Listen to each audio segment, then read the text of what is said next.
security system ng hotel mula po kanina umaga. Baka pwede pong makita po namin yung CCTV footage po ng labas ng hotel.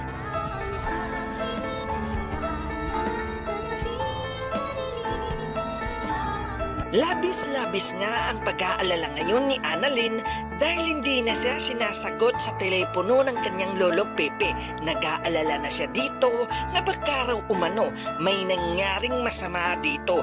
Kaya naman agad-agad na siyang pumunta sa hotel na kung saan nandoon ang kanyang lolo Pepe. Ngunit nakita niya nga ang demonyetang si Moira sa hotel na kung saan nandoon ang kanyang lolo Pepe.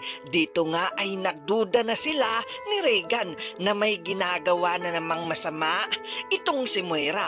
Nang papaakyat na sana sila ay nakita nila itong si Moira na may dalang wheelchair. Nagtaka si na Annalyn na kung sino daw ba ang isasakay sa wheelchair ni Moira.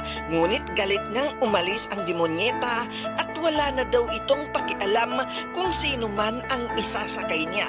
Nagmamadali na nga itong si Moira na umakyat upang itakas at ilayo si Lolo Pepe dahil kapag nalaman ito ni Annalyn, panigurado sila ang pagdududahan nito. Habang papatakas na nga itong si Moira at Zoe ay nakasalubong nila ang tauhan ni Moira at tinulungan na sila nito na itakas ang matanda. Habang si Annalyn at Regan naman ay pumunta sa mga staff ng hotel at tinanong nito kung may CCTV footage nga daw ba dahil ang kanyang lolo ay nawawala.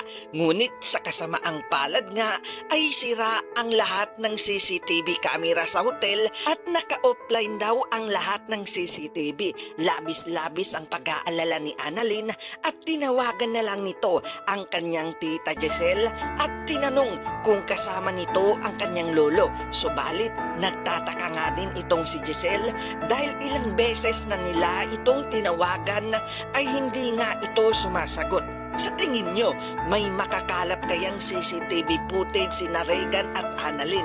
Makikita kaya nila ang pagtakas ni Moira at Zoe? Ito ang ating dapat pang abangan sa abot kamay na pangarap. Maraming salamat sa panunood at huwag mong kalimutan mag-subscribe at i-click na din ang bell icon para lagi kang updated sa mga ganitong video. Maraming salamat!